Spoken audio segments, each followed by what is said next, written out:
omukulu Segirinya Richard alabikiramu yatulya ku Pimbasi. Sebo njagala okutegeeza mpuliriza nti ezo empapula ezo tetuzimanyi, era twagenze naffe ozeekenneenya ng'omuntu omulala yenna kye yakoze nga center number eriko eya U0053 ate si yeyaffe eya wano. Omanyi nga omu ku bayizi abaali bayitiddeko ku Pimbasi ne basomerawo. Okusinziira ku alipoota bw'oba obuuzizza abantu ab'enjawulo abaasoma naye, era bonna bakkiriziganya nti mu biseera ebya 2007 mu biseera ebya 2008 omukulu mannya ga Segirinya Richard yaliko ku ssomero lino nga muyizi. Baye Muhammad oba ye Nsiima sikyamutegeera Segirinya. First of all, Segirinya alina ovaayo nanneetondera kuba namukolera akalulu. Oyo Segirinya alina ogiddiza ssente okuva z'afunye mu bwa kansala kuba n'obwa kansala ze empapula ze yawaayo. Segirinya bamukwate inye n'otuteekemu hope nti ogenda mu parliament k'olemere kawempe okiyige. Who told you to impersonate results? You had time. Okubidde Bobi Wine endera emyaka egi senga wasomamu. Obadde mu kansala wagendayo otya? Wali weesimbye ne ku bwa speaker. You boy, Segirinya balina okukukwata eweesigire. Tulina okuyiga okuvaluwinga abazadde abawerera abaana. School fees ye insurance kwefuula kyotali. Ate Segirinya gwe okulemberamu okudda mu kumanyiira Ssaabalwanyi nti no simanyi oyagala mpapula za Musabba.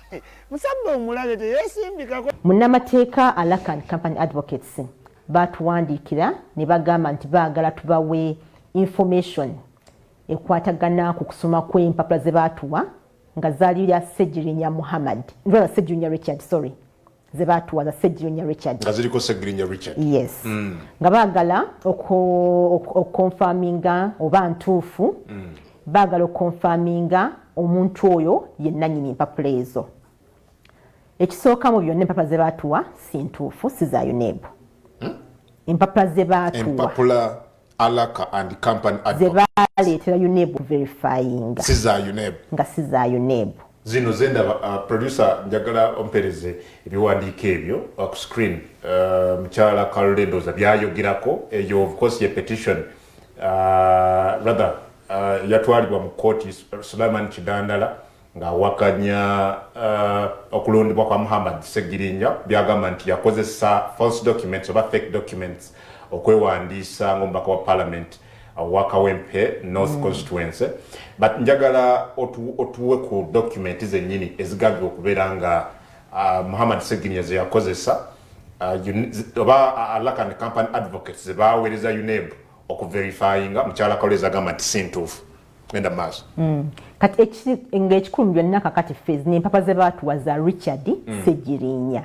So si Muhammad Segirinya ng'ata omusango guli mu kkooti gwa Muhammad Segirinya ne fezi ze baatuwa za Richard Segirinya.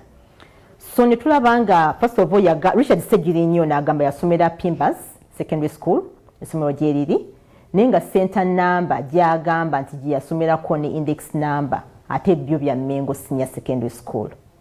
Ne serial numbers eziri ku mpapula ezo nazo si serial numbers za UNEB. Kati ffe ng'ekitongole tulina security features omuntu ojo tezatusobola kutegeera nife tuba tuzimanya.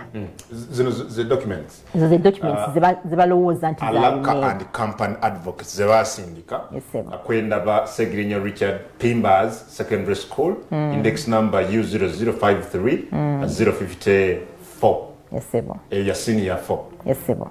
Kati olaba index number eyo U0053 ebeera center number ebeera namba y'essomero. Kati namba U0053 mu records zaffe center ye Mengo.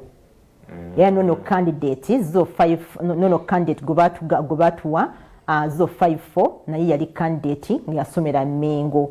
Oyo ye Nampiima Sarah.